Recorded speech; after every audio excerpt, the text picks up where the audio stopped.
Modern history lecture series के एक और वीडियो में आपका बहुत बहुत स्वागत है दोस्तों।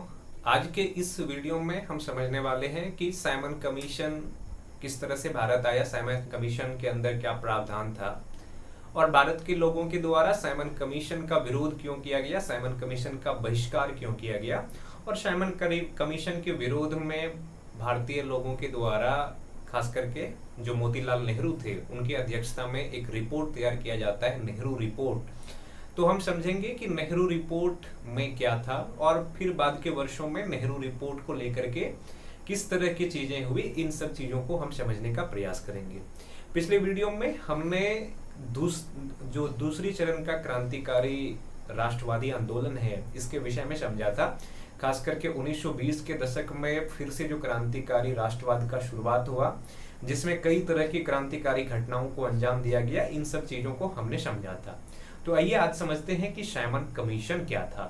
देखिए, अगर हम साइमन कमीशन की बात करें तो अगर हम साइमन कमीशन की बात करें तो साइमन कमीशन का जो नाम था ये था भारतीय सांविधिक आयोग। भारतीय सांविधिक आयोग, Indian statutory committee, Indian statutory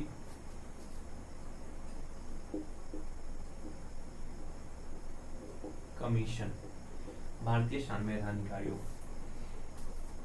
इस आयोग का जो गठन किया गया था, ये गठन क्यों किया गया था हम समझेंगे। इसका अध्यक्ष था कौन? जॉन साइमन, और उसी के नाम पर इस आयोग का नाम बना था साइमन कमीशन। इस आयोग का नाम पड़ा था। इनका गठन किया गया था नवंबर 1980 में। सॉरी, इसका जो गठन किया गया था नवंबर 1927 में। इस समय ब्रिटेन के प्रधानमंत्री कौन थे? ब्रिटेन के प्रधानमंत्री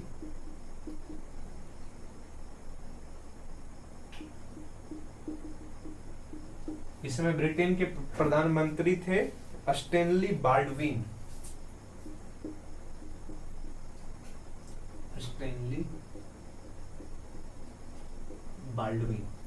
स्टैनली बाल्डविन के द्वारा एक कमीशन का गठन किया जाता है नवंबर 1927 में, और इस कमीशन के अध्यक्ष थे जॉन साइमन, और बाद में इस कमीशन का नाम उसी के नाम पे पड़ा, साइमन कमीशन।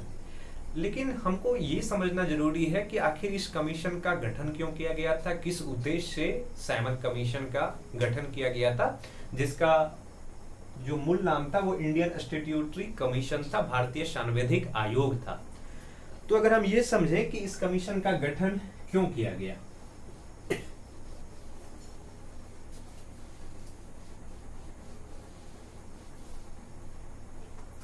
अगर हम ये समझें कि इस कमीशन का गठन क्यों किया गया, तो देखिए, जो भारत शासन अधिनियम 1919 ईस्वी में आया था उसमें कहा गया था कि प्रत्येक 10 वर्ष के बाद एक कमीशन गठन किया जाएगा और भारतीय लोगों को जो स्वशासन देने की बात की जा रही है इसमें कितना प्रगति हुआ है, इन चीजों को जांच किया जाएगा।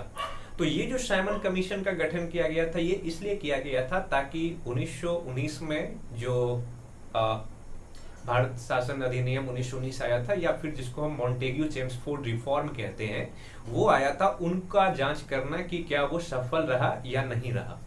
इसका मेन काम क्या था कि 1919 के जो गवर्नमेंट ऑफ इंडिया एक्ट आया था इसका जांच करना,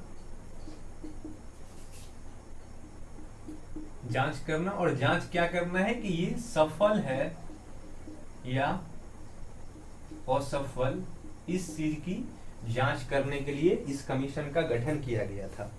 अगर दूसरे तरफ देखें तो इसके साथ साथ चूंकि 1919 के जो गवर्नमेंट ऑफ इंडिया एक्ट है, भारत शासन अधिनियम है, इसमें एक चीज और कहा गया कि हर 10 वर्ष के बाद एक कमेटी गठित किया जाएगा जो इस चीज की जांच करेगा कि भारत के लोगों को जो संवैधानिक अधिकार दिया जा रहा है या भारतीय लोगों को जो स्वशासन दिया जा रहा है इसमें कितना प्रगति हुआ है। तो दूसरा काम इसका क्या था कि संवैधानिक सुधार के लिए संवैधानिक सुधार के लिए आगे की कार्यवाही। तो ये बात कहा जा रहा था किसके द्वारा? ब्रिटेन की पार्लियामेंट के द्वारा, और ये कह रहा था कि साइमन कमीशन का गठन इसी उद्देश्य हुआ है। पर देखिए, जो भारत शासन अधिनियम 1919 था, उसमें कहा गया था कि प्रत्येक 10 वर्ष के बाद एक कमीशन का गठन किया जाएगा जो संवैधानिक प्रगति की जांच करेगा और फिर संवैधानिक रूप से आगे की क्या कदम उठानी है, किस तरह से रणनीति बनानी है, इस तरह के काम करेगा। पर इसका गठन किया गया था 1927 में। तो अगर इसके हम वास्तविक कारण को समझें कि साइमन कमीशन गठन करने का जो वास्तविक कारण था वो क्या था। वास्तविक कारण, देखिए वास्तविक कारण क्या था कि 1927 या 1928 में ब्रिटेन में होने वाला था चुनाव, और इस समय ब्रिटेन के सत्ता में था कंजर्वेटिव पार्टी।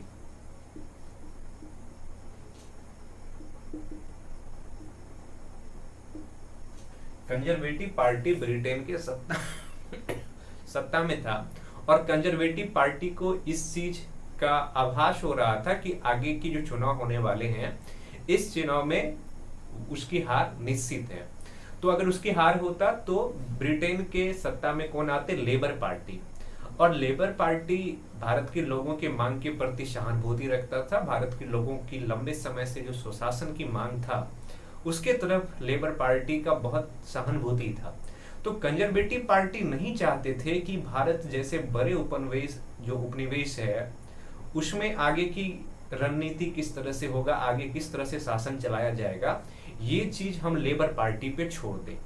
इसी वजह से क्या किया गया कि जो चीज 1929 में करनी थी, कंजर्वेटिव पार्टी ने 2 साल पहले 1927 में ही एक कमीशन का गठन किया, ताकि वो भारत के मामले में जब वो खुद सत्ता में है तब एक निर्णय ले सके। तो मूल कारण यही था कि लेबर पार्टी को लेकर के, लेबर पार्टी आने वाले हैं सत्ता में, और भारत एक बहुत महत्वपूर्ण उपनिवेश है, और अगर भारत जैसे उपनिवेश को लेबर पार्टी पर छोड़ दिया जाएगा तो लेबर पार्टी की सहानुभूति चूंकि भारतीय लोगों के प्रति है, भारतीय लोगों के मांग के साथ है, तो लेबर पार्टी क्या कर सकते हैं कि भारतीय लोगों की जो मांग है, ये मांग को स्वीकार कर सकते हैं, और इसका परिणाम ये होगा कि भारत जैसे बड़ी उपनिवेश ब्रिटेन के हाथों से निकल जाएगा।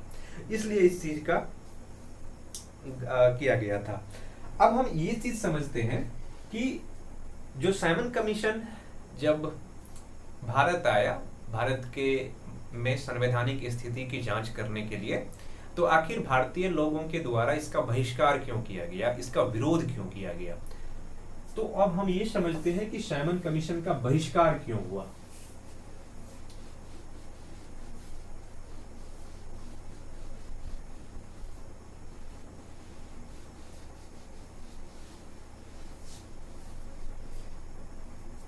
बहिष्कार, साइमन कमीशन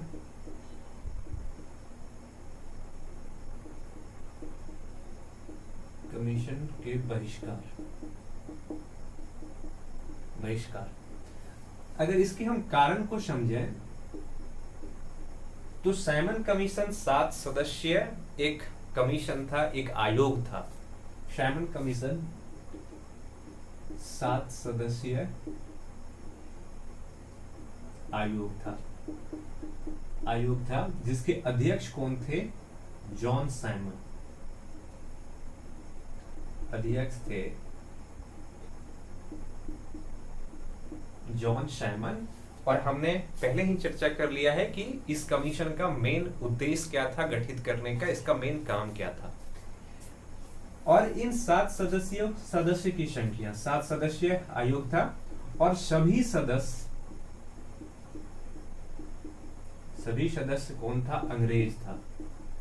सभी सदस्य अंग्रेज था, गैर भारतीय था। और इन 7 सदस्यों में एक सदस्य आप याद रखिए, वो था Clement Italy.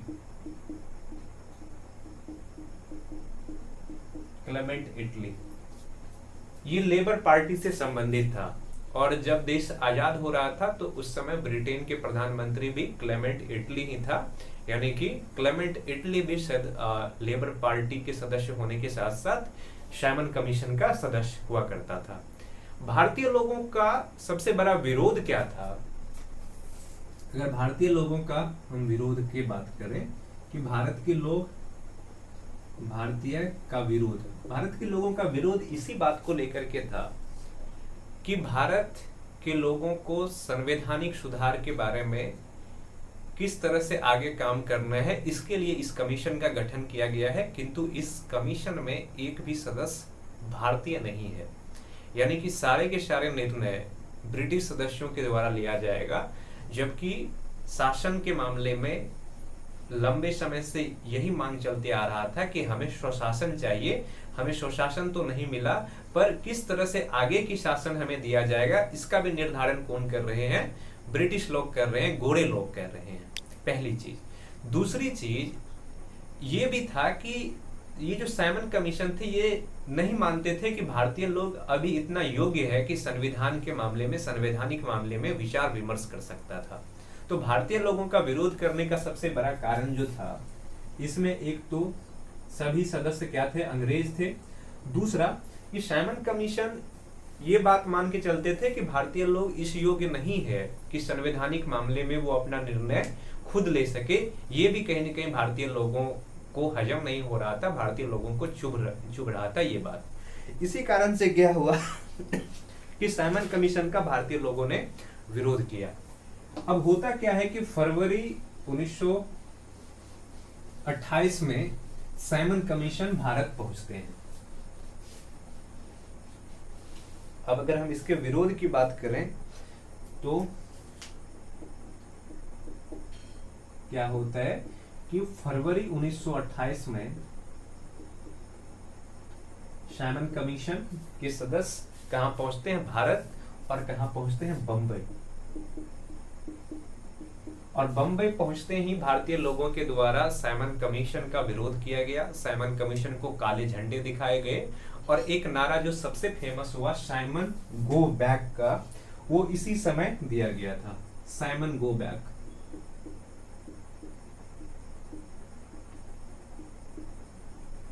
Simon go back का नारा दिया गया किसके द्वारा? तो लाला लाजपत राय के द्वारा। और देश के अलग अलग हिस्सों में साइमन कमीशन का विरोध होना शुरू हो गया था, क्योंकि विरोध होने के पीछे सबसे बड़ी कारण यही था कि ये ऐसे कमीशन थे, ऐसे आयोग थे जिसके एक भी सदस्य भारतीय व्यक्ति नहीं था। जबकि ये आयोग आने वाले समय में भारत के अंदर संविधान का विकास किस तरह से होगा, भारत में शासन की प्रक्रिया किस तरह से होगा, उस विषय में निर्णय लेने वाले हैं। इस वजह से भारतीय लोगों ने विरोध किया और देश के अलग अलग हिस्सों में जबरदस्त विरोध हुआ।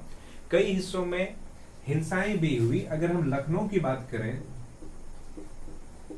तो लखनऊ में जवाहरलाल नेहरू समेत कई और नेता भी विरोध प्रदर्शन कर रहे थे, जहां पे पुलिस ने लाठीचार्ज किया और बहुत सारे नेता को पीटा भी गया इस कमीशन के विरोध के कारण। दूसरी तरफ सबसे महत्वपूर्ण चीज देखने को मिलता है पंजाब में। अगर हम पंजाब को समझे तो पंजाब उस समय चूंकि लाहौर वाला हिस्सा भी भारत और आज का जो पाकिस्तान है वो दोनों मिलाकर के पंजाब प्रांत बनता था। तो लाहौर में जो प्रदर्शनकारी है इसका नेतृत्व कर रहा था लाला लाजपत राय। लाला लाजपत राय प्रदर्शनकारियों का नेतृत्व कर रहा था और प्रदर्शनकारियों के नेतृत्व करने के कारण लाहौर के आसपास के जो हिस्से हैं वहां पे साइमन कमीशन का जोरदार विरोध हो रहा था। बड़ी संख्या में युवा भी शामिल थे, महिलाएं शामिल थे, सभी वर्ग के लोग इस कमीशन के विरोध में शामिल थे। और होता यह है कि पुलिस के द्वारा जो प्रदर्शनकारी है उन लोगों पे लाठीचार्ज कराया जाता है और लाला लाजपत राय को बुरी तरीके से पीटा जाता है।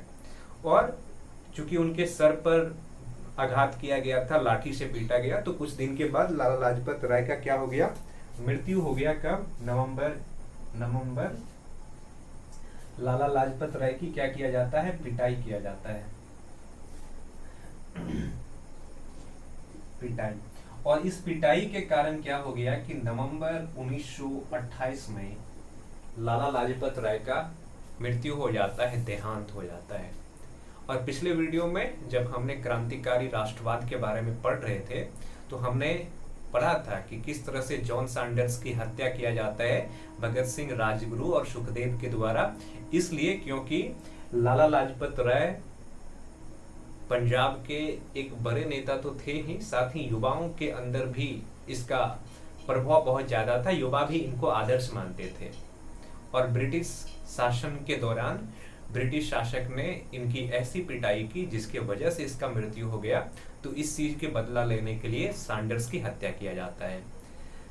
इसके बाद पूरे देश में साइमन कमीशन का विरोध शुरू हुआ, पर सरकार ने निर्मम तरीके से लोगों को जेल में डाल दिया। बहुत सारे जगह पे हिंसक घटनाएं हुई, इस हिंसक घटनाओं में बहुत सारे लोग मारे गए।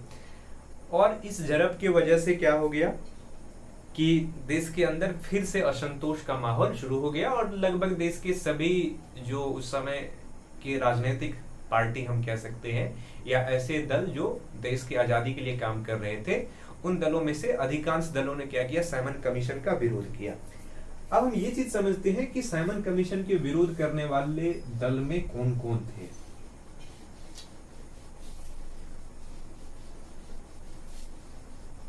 साइमन कमीशन का विरोध में और कुछ दल ऐसे थे जो साइमन कमीशन के समर्थन में थे।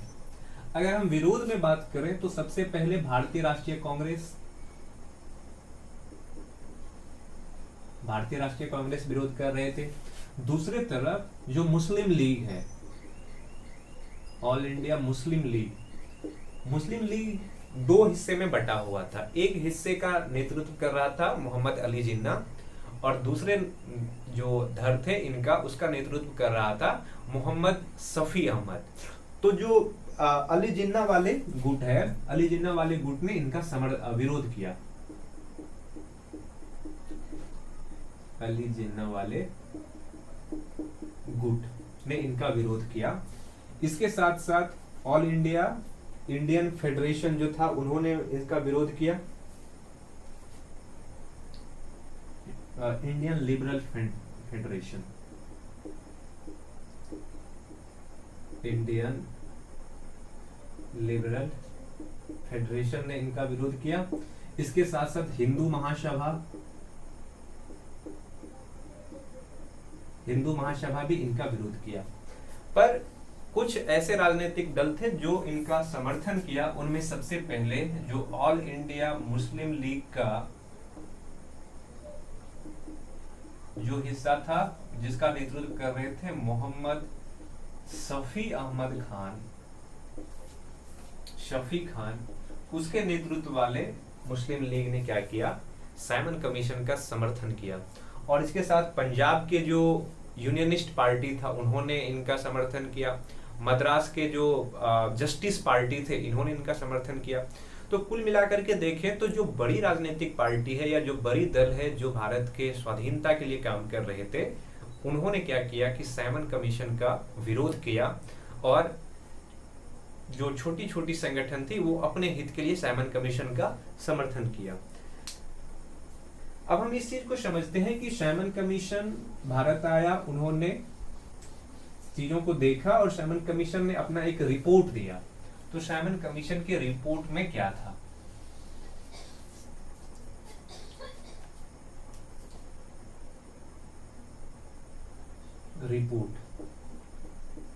साइमन कमीशन के रिपोर्ट में क्या था, आइए हम इन चीज को समझते हैं। तो साइमन कमीशन ने क्या किया कि 1930 में अपना रिपोर्ट जारी किया। 1930 में रिपोर्ट प्रस्तुत किया। 1928 में साइमन कमीशन आया था और 1929 में, यानी कि 2 बार इन्होंने देश का दौरा किया। और इस दौरा के बाद इन्होंने अपना रिपोर्ट 1930 ईस्वी में प्रस्तुत किया, जिनमें कुछ बातें कहा गया था।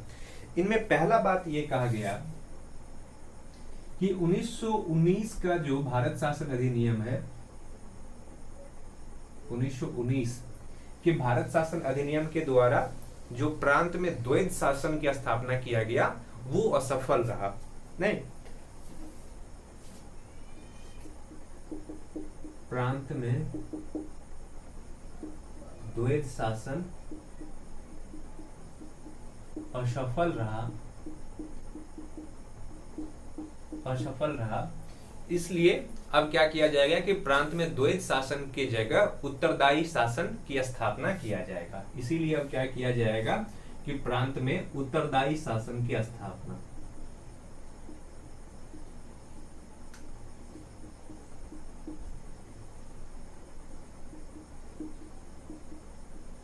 उत्तरदायी शासन की स्थापना किया जाएगा। यानी कि 1919 में जो प्रांत में द्वैत शासन की बात किया गया था, हम समझे थे कि 1919 के भारत शासन अधिनियम में किस तरह की बातें किया गया था। इसके जगह पर अब क्या किया जाएगा कि प्रांत में उत्तरदायी शासन की स्थापना किया जाएगा। अगर हम उत्तरदायी शासन की बात करें तो जो उत्तरदायी शासन होता है, इसमें क्या होता है कि जो विधायिका होता है, विधायिका के प्रति कार्यपालिका क्या होते हैं कि अपना सहमति रखते हैं। नहीं, तो इसको कहा जाता है उत्तरदायी सरकार। दूसरा, इन्होंने कहा कि पृथक निर्वाचन की व्यवस्था जारी रहेगा। पृथक निर्वाचन की व्यवस्था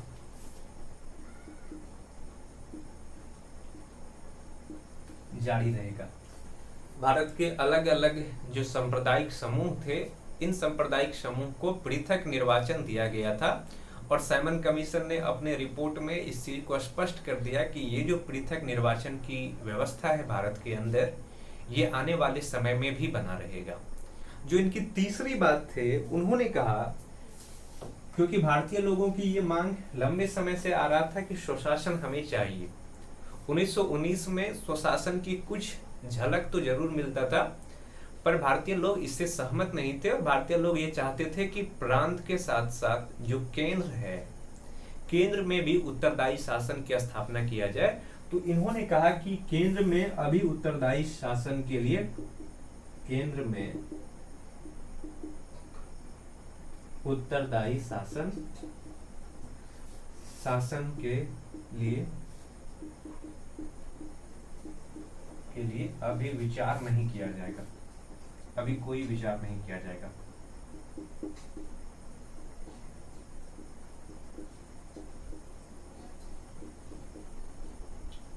अभी कोई विचार नहीं किया जाएगा। यानी कि केंद्र में किसी भी तरह की उत्तरदायी शासन की बात साइमन कमीशन ने नकार दिया कि अभी इस तरह की कोई चीज नहीं किया जाएगा। पर इन्होंने एक चीज स्वीकार कर लिया कि प्रांत में उत्तरदायी शासन देना जरूरी है। अब देखते हैं हम कि साइमन कमीशन, भले ही इनमें भारतीय कोई भी सदस्य नहीं था, भारतीय लोगों ने विरोध इस कमीशन का किया, पर इस कमीशन का क्या प्रभाव पड़ा भारतीय स्वतंत्रता आंदोलन में।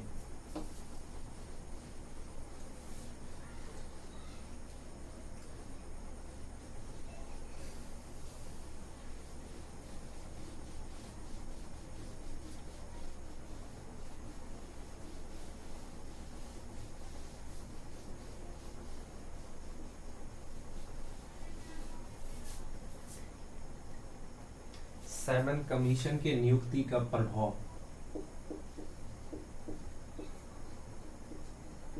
साइमन कमीशन के नियुक्ति का प्रभाव, यानी कि साइमन कमीशन के नियुक्ति का क्या प्रभाव पड़ा, हम इन चीज को अब समझते हैं। पहला चीज कि भारतीय लोगों ने साइमन कमीशन का विरोध किया, जिनमें कि अधिकांश जो हमारी छोटी छोटी राजनीतिक पार्टी थे, उन सब ने मिलकर के विरोध किया। तो इससे क्या हो गया कि भारतीय लोगों के अंदर फिर से एकजुटता का मौका मिला। नहीं,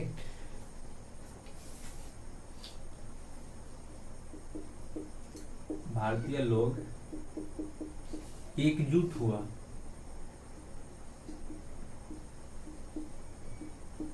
हुआ और इसका विरोध करने के साथ साथ पूर्ण स्वराज की मांग किया।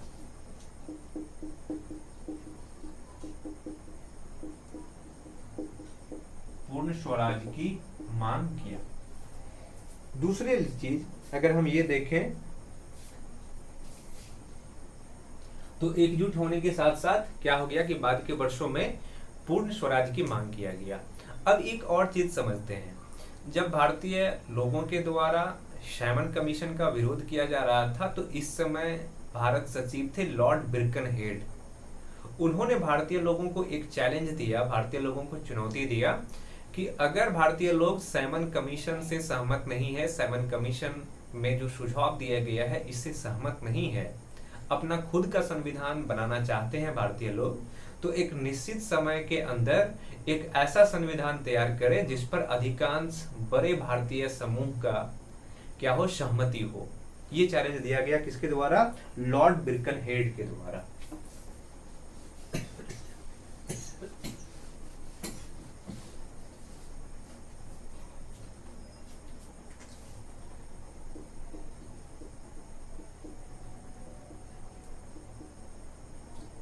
लॉर्ड बिरकनहेड, ये लॉर्ड बिरकनहेड कौन थे? ये थे भारत सचिव, भारत सचिव। लॉर्ड बिरकनहेड की चुनौती,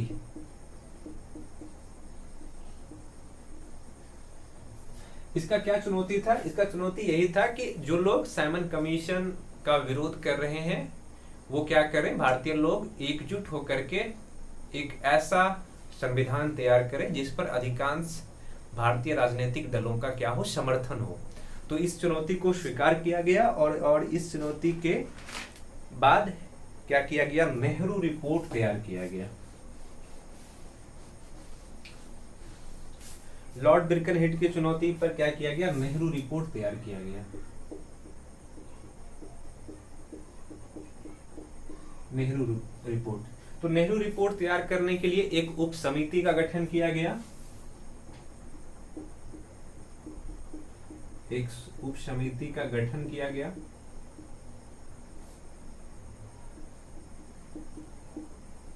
जिसका अध्यक्ष कौन था? जिसका अध्यक्ष था जवाहरलाल नेहरू, अध्यक्ष था JL नेहरू।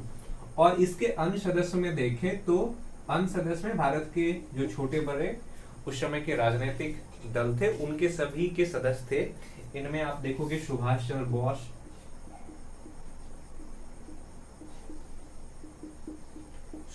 बोस, तेज बहादुर सप्रू,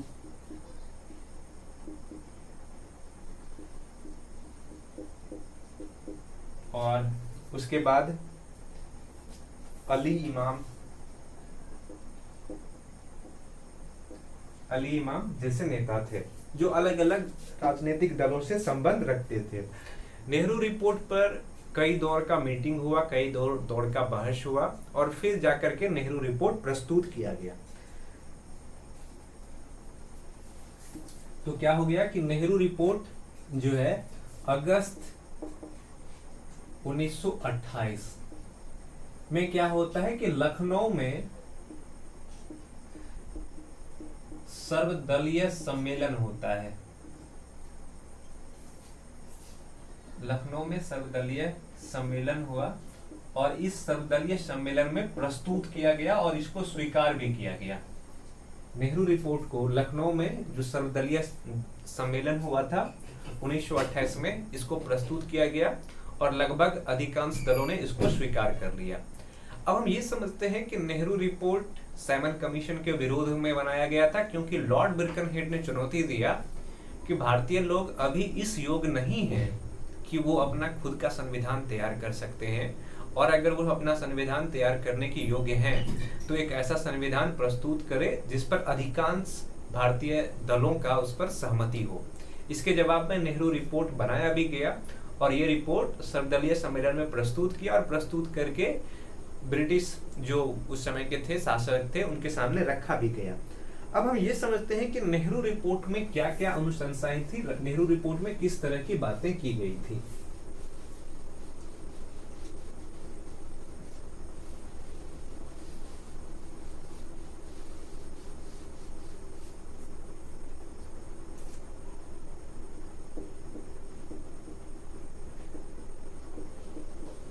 नेहरू रिपोर्ट की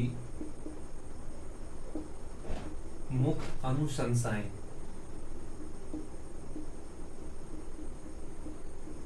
नेहरू रिपोर्ट की मुख्य अनुशंसाएं, यानी कि नेहरू रिपोर्ट में किस तरह की बातें किया गया था। तो नेहरू रिपोर्ट में जो सबसे पहला चीज कहा गया वो ये कहा गया कि हमें डोमिनियन स्टेटस चाहिए। नहीं, हमें क्या चाहिए? हमें चाहिए डोमिनियन स्टेटस।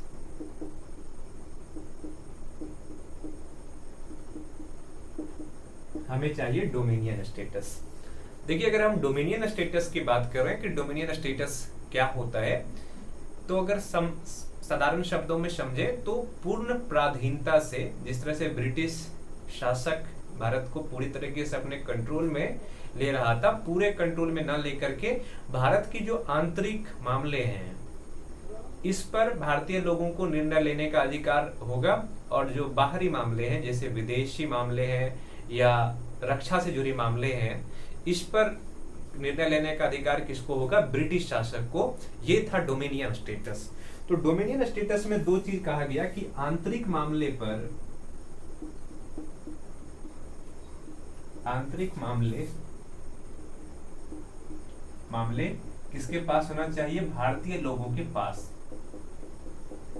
आंतरिक मामले पर निर्णय का अधिकार भारतीय लोगों को, और विदेश रक्षा जैसे जो मामले हैं इस पर किसका होगा? इस पर ब्रिटिश शासक के पास।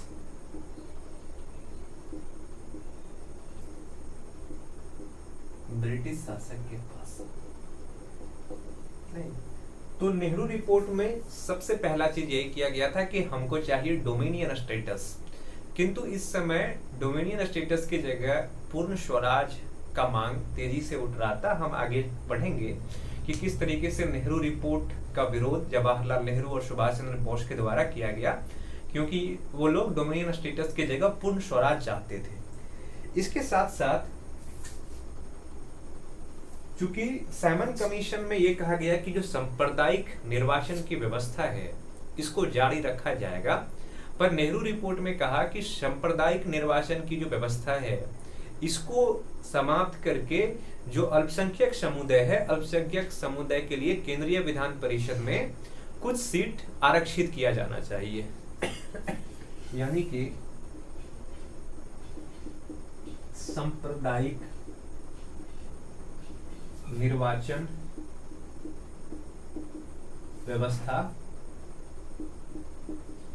व्यवस्था को समाप्त करके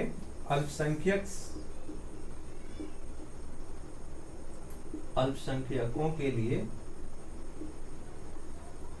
के लिए आरक्षित सीट।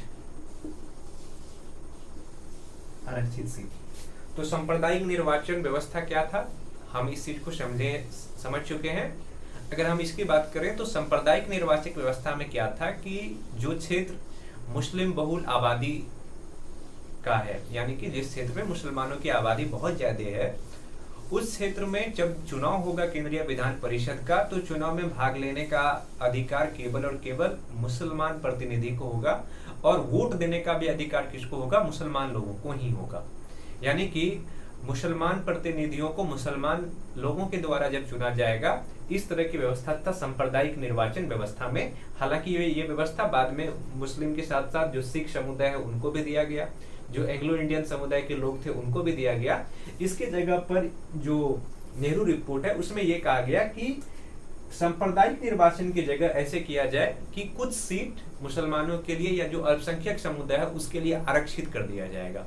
इसमें क्या होगा कि अगर 100 सीट है, अगर 5 सीट अल्पसंख्यक के लिए आरक्षित किया जा रहा है, तो अब जब चुनाव होगा तो जो अल्पसंख्यक समुदाय के प्रतिनिधि है उसको चुनने का अधिकार सबको होगा।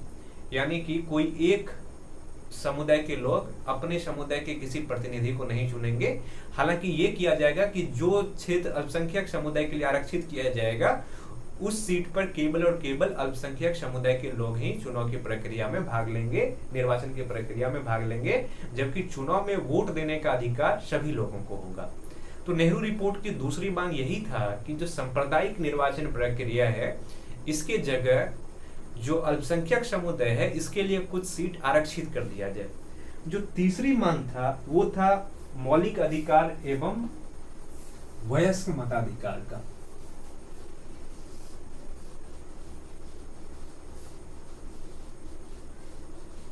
जो इसका तीसरा मांग था वो था मौलिक अधिकार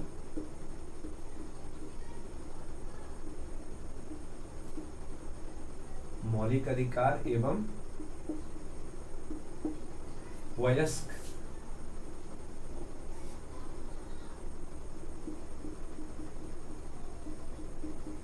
मताधिकार का। यानी कि जो नेहरू रिपोर्ट है इसमें मौलिक अधिकार और वयस्क मताधिकार की बात की गई थी ताकि लोगों को इस तरह की चीजें मिल सकी। एक और चीज कहा गया कि नेहरू रिपोर्ट में कि धर्म एवं राज्य को एक दूसरे से पृथक रखा जाएगा। राजनीति को धर्म के साथ नहीं जोड़ा जाना चाहिए। धर्म एवं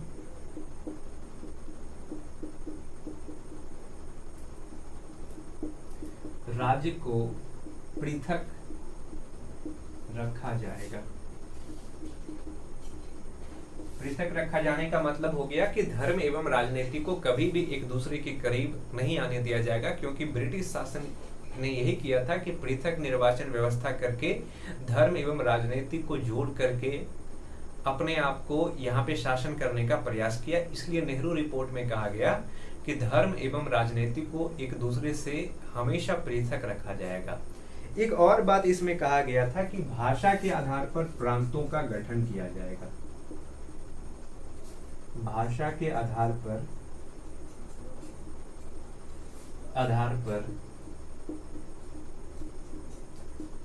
प्रांतों का गठन।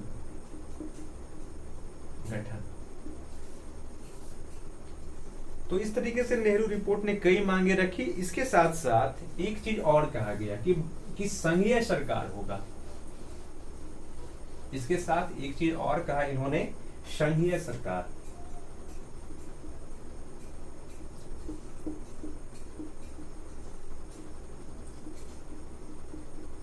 संघीय सरकार, यूनियन गवर्नमेंट जो या फेडरल गवर्नमेंट जिसको कहते हैं। संघीय सरकार का मतलब हो गया कि सरकार का दो स्वरूप होगा, एक तो केंद्रीय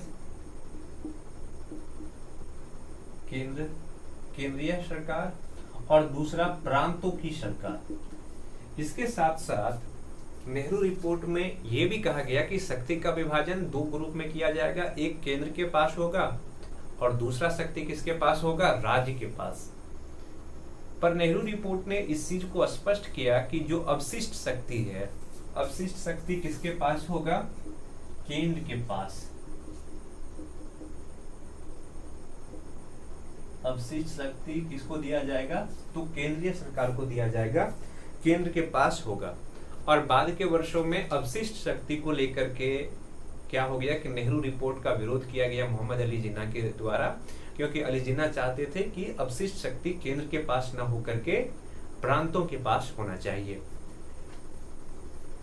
तो शुरुआत में तो सब कुछ ठीक रहा कि नेहरू रिपोर्ट पर भारत के लगभग सभी समूहों ने अपना सहमति जाहिर किया, चाहे वो इंडियन नेशनल कांग्रेस की बात हो या फिर मुस्लिम लीग की बात हो। पर बाद के वर्षों में जो सांप्रदायिक प्रतिनिधि है और अल्पसंख्यक के लिए सीटों के आरक्षित करने की बात की गई थी नेहरू रिपोर्ट में, इसको लेकर के मतभेद शुरू हो गया भारतीय राजनीतिक समूहों के अंदर।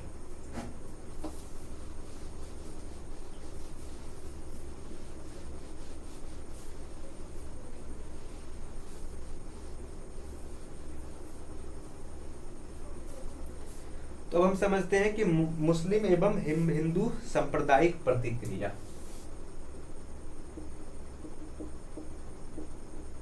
मुस्लिम एवं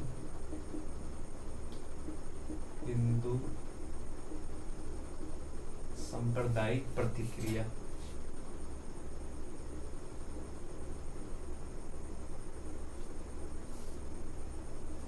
मुस्लिम एवं हिंदू सांप्रदायिक प्रतिक्रिया यानी कि नेहरू रिपोर्ट को लेकर के किस तरह का सांप्रदायिक प्रतिक्रिया दिया गया, हम अब इस चीज को समझते हैं। तो नेहरू रिपोर्ट को लेकर के सबसे पहले जो चीजें हैं, इनमें से अगर हम बात करें कि जो समूह हिंदुत्व से जुड़ा हुआ था, जैसे हिंदू महासभा और कई अन्य जो थे उन लोगों के बीच क्या हो चुका था कि दूरियां अब बढ़ना शुरू हो गया था। हिंदू महासभा नहीं चाहता था कि जो मुस्लिम आबादी है या जो अल्पसंख्यक समूह के लोग हैं उनके लिए केंद्रीय विधान परिषद में आरक्षित सीट की व्यवस्था किया जाए। इसके साथ साथ जो मुस्लिम लीग था उन्होंने कुछ चीजों को लेकर के नेहरू रिपोर्ट पर बाद के वर्षों में अपना आपत्ति जाहिर किया। इनमें सबसे पहली बात, अगर हम मुस्लिम लीग की बात करें तो मुस्लिम लीग ने क्या प्रतिक्रिया दिया?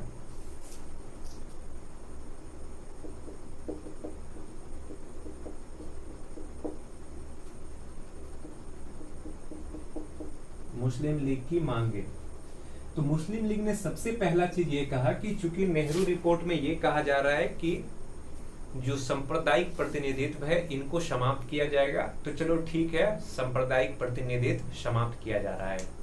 पर जो दूसरी चीज कहा जा रहा है कि सांप्रदायिक प्रतिनिधित्व की जगह जो अल्पसंख्यक समुदाय है उनके लिए सीटों को आरक्षित किया जाएगा केंद्रीय विधानसभा में। ये सीट मुसलमानों के लिए 1/3 सीट आरक्षित होना चाहिए।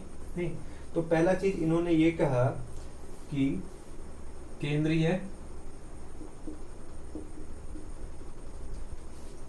विधान परिषद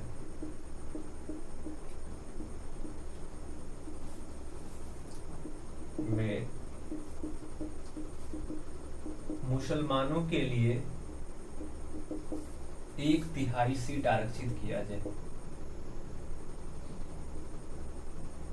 1/3 सीट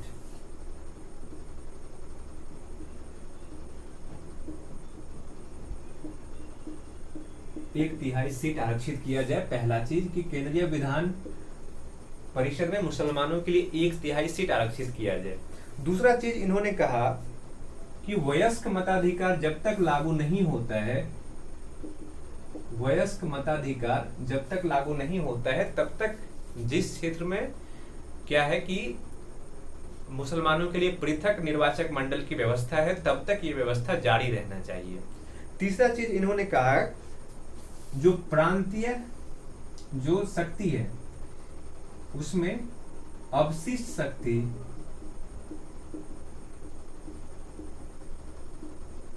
शक्ति प्रांतों के पास होना चाहिए।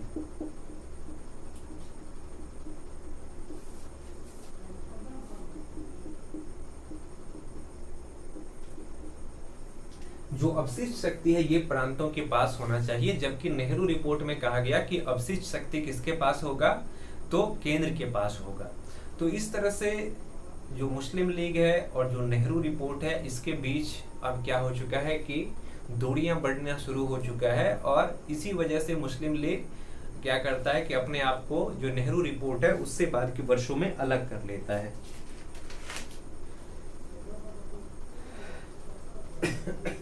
तो अंत में क्या हो गया कि एक तरफ तो जो हिंदू महासभा है या जो सिख संगठन है वो लोग चाहते थे कि मुस्लिम लीग का जो मांग है इन मांगों को स्वीकार नहीं किया जाए, पर मुस्लिम लोग अपने या मुस्लिम जो लीग था वो अपने मांगों को स्वीकार करवाना चाहता था।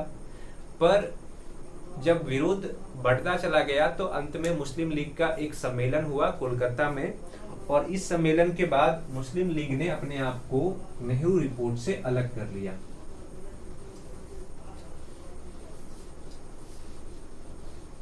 मुस्लिम लीग का एक सम्मेलन होता है कोलकाता में।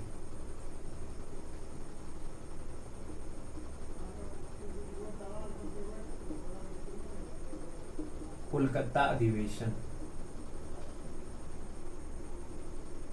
और इस अधिवेशन के बाद मुस्लिम लीग ने अपने आप को जो नेहरू रिपोर्ट है नेहरू रिपोर्ट से अलग कर लिया। इसमें क्या हुआ कि मुस्लिम लीग अपने आप को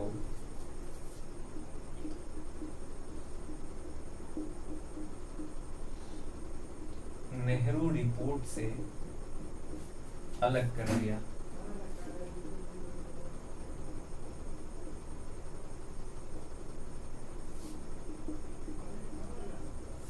मुस्लिम लीग क्या किया कि अपने आप को नेहरू रिपोर्ट से अलग कर लिया जब कोलकाता अधिवेशन हुआ था इसके बाद।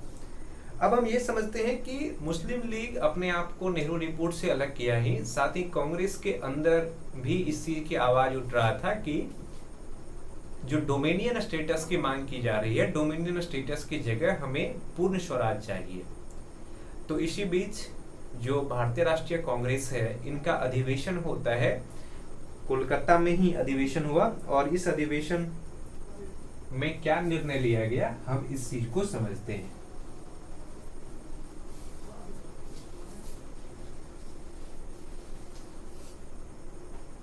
इंडियन नेशनल कांग्रेस का कोलकाता अधिवेशन।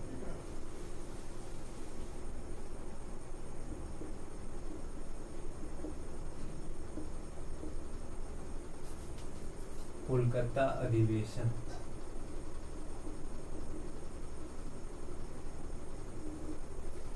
इंडियन नेशनल कांग्रेस का जो कोलकाता अधिवेशन हुआ, ये कब हुआ? दिसंबर 1928। दिसंबर 1928, क्योंकि कांग्रेस का अधिवेशन हर वर्ष दिसंबर माह के लास्ट में होता है। तो दिसंबर 1928 में भारतीय राष्ट्रीय कांग्रेस का कोलकाता अधिवेशन होता है, जिसका अध्यक्ष था मोतीलाल नेहरू।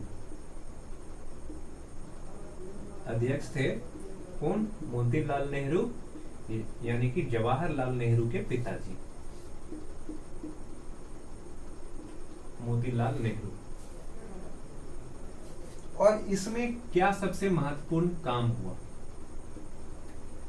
इसमें काम ये हुआ कि हम ब्रिटिश शासन के सामने जो नेहरू रिपोर्ट में मांगे रखे हैं, सरकार को हम समय देंगे कितने वर्ष? ब्रिटिश शासन को हम समय देंगे, ब्रिटिश शासन 2 वर्ष के अंदर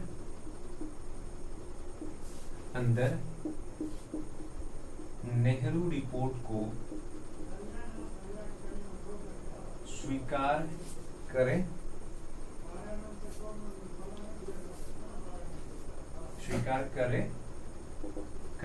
अन्यथा सरकार के विरुद्ध क्या किया जाएगा कि सशस्त्र विद्रोह किया जाएगा। पर नेहरू रिपोर्ट को लेकर के कांग्रेस के अंदर सभी लोग सहमत नहीं थे, खास करके जो युवा समूह थे, जिनमें कि जवाहरलाल नेहरू और सुभाष चंद्र बोस आते थे। ये लोग सरकार को 2 वर्ष की जगह 1 वर्ष का समय अवधि देना चाहता था, और दूसरी तरफ नेहरू रिपोर्ट में जो डोमिनियन स्टेटस की बात किया जा रहा था, इससे भी ये सहमत नहीं थे। तो क्या होता है कि कांग्रेस के अंदर एक विरोधी संगठन बनाया जाता है, और ये लोग चाहते थे, इसमें कौन कौन शामिल थे? Independence for India league, independence for India league. ये जो इंडिपेंडेंस फॉर इंडिया लीग है, ये क्या था? ये इंडियन नेशनल कांग्रेस के अंदर दबाव समूह था, के अंदर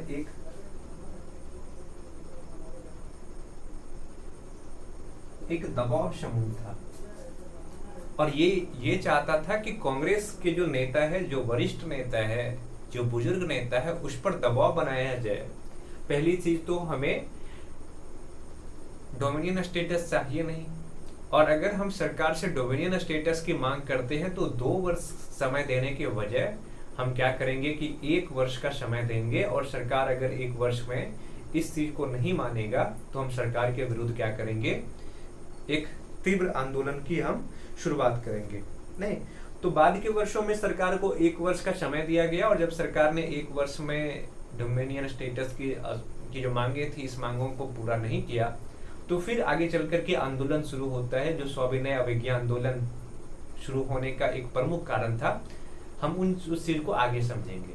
देखिए, एक तरफ तो नेहरू रिपोर्ट तैयार किया गया साइमन कमीशन के विरोध में, जिस पर शुरू में भारत के लगभग सभी दलों ने अपना सहमति भी दिया, पर पृथक निर्वाचक मंडल और अल्पसंख्यकों के लिए केंद्रीय विधान परिषद में सीटों के निर्धारण को लेकर के क्या हो गया कि मुस्लिम लीग और जो हिंदू महासभा है, जो सिख संगठन है, इन सब के बीच मतभेद शुरू हुआ और मुस्लिम लीग ने आखिर में अपने आप को नेहरू रिपोर्ट से अलग कर लिया।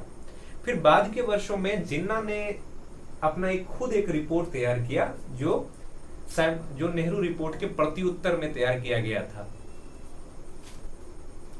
और इसको कहा जाता है जिन्ना की 14 सूत्रीय मांग। जिन्ना ने 14 मांगे रखा था ब्रिटिश शासक के सामने, ब्रिटिश पार्लियामेंट के सामने।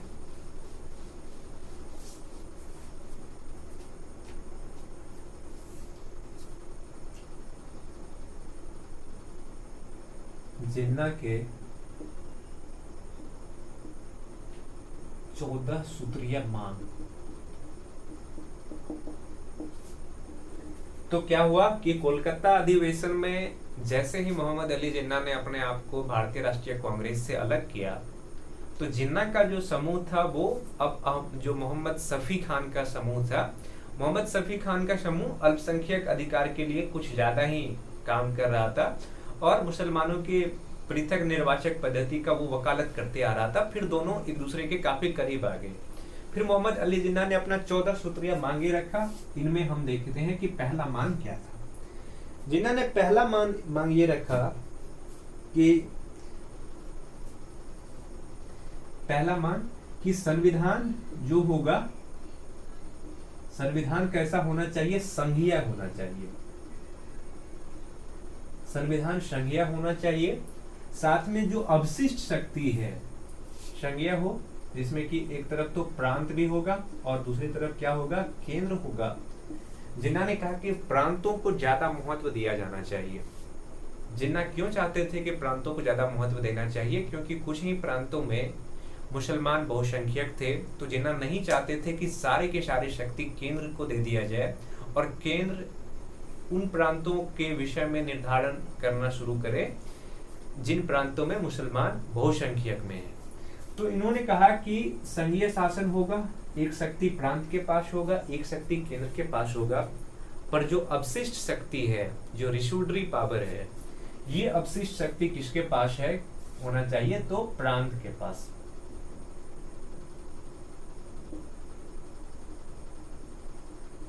अब अवशिष्ट शक्ति किसके पास होना चाहिए? प्रांत के पास होना चाहिए। इन्होंने ये चीज कहा। दूसरा, इन्होंने ये कहा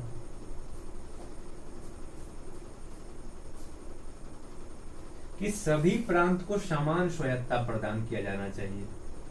सभी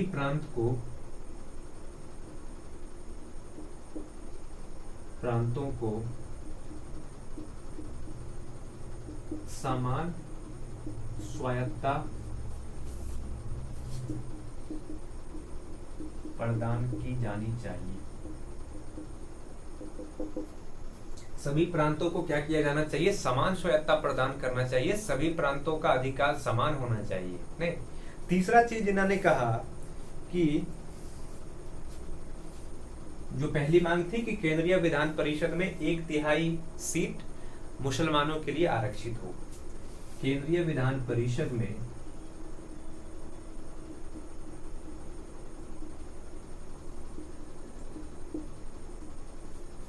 में 1/3 सीट मुसलमानों के लिए आरक्षित हो।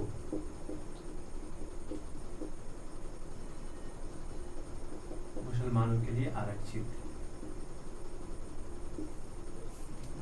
जो जिन्ना का चौथा मांग था वो ये था कि सभी सांप्रदायिक समूह के लिए कुछ न कुछ सीटें आरक्षित किया जाना चाहिए। नहीं, और इसका जो पांचवा मांग था वो सबसे महत्वपूर्ण है समझना। ये कहा गया कि संविधान में जब भी संशोधन होगा, यानी कि जिन्ना ने ये चाहा कि एक संविधान तैयार तो हो पर संविधान संघीय तरीके के हो और उस संविधान में प्रांतों को ज्यादा शक्ति मिले, प्रांतों को अवशिष्ट शक्ति भी दी जाने की बात की किसने? जिन्ना ने। साथ में जिन्ना ने यह भी कहा कि जब भी संविधान संशोधन होगा, संविधान संशोधन तभी हो सकता है जब क्या किया जाएगा, संविधान संशोधन सभी राज्यों के सहमति से। ये मांगे आप ऐसे समझिए कि किस तरह की मांगे थी। इसका मतलब ये हो गया कि भारत के अंदर जितना प्रांत बनाया गया है, इन सभी प्रांतों की सहमति चाहिए संविधान को संशोधन करने के लिए। इनमें से बहुत सारे ऐसे प्रांत थे जो मुस्लिम बहुल थे, और अगर मुसलमानों के अधिकार को लेकर के किसी तरह की संवैधानिक संशोधन करना चाहता है, तो जब तक सभी प्रांतों के द्वारा सहमति नहीं दिया जाएगा, तब तक संविधान में संशोधन नहीं होगा। इसके अलावा भी जिन्ना के कई मांग थे। तो इस तरह से क्या हो गया कि जो साइमन कमीशन है, साइमन कमीशन को लेकर के एक ऐसी स्थिति बन चुकी थी, एक गतिरोध जैसी स्थिति बन चुका था, और किसी भी तरह के निर्णय इस पर नहीं निकले। और जब साइमन कमीशन को लेकर के और भारतीय लोगों को स्वशासन देने की बात को लेकर के किसी तरह की सहमति नहीं बना, तो बाद के वर्षों में क्या हुआ कि गोलमेज सम्मेलन किया गया, ताकि भारतीय लोगों के साथ एक सहमति बनाया जा सके कि किस तरह से भारतीय लोगों को स्वशासन में शामिल किया जाएगा। और जब गोलमेज सम्मेलन के साथ साथ उसी समय भारत के अंदर जो कांग्रेस है, कांग्रेस के द्वारा और महात्मा गांधी के नेतृत्व में सविनय अवज्ञा आंदोलन चलाया जा रहा था। इन सब चीजों को हम अगले वीडियो में समझेंगे। तो इस वीडियो में इतना ही। बहुत बहुत धन्यवाद।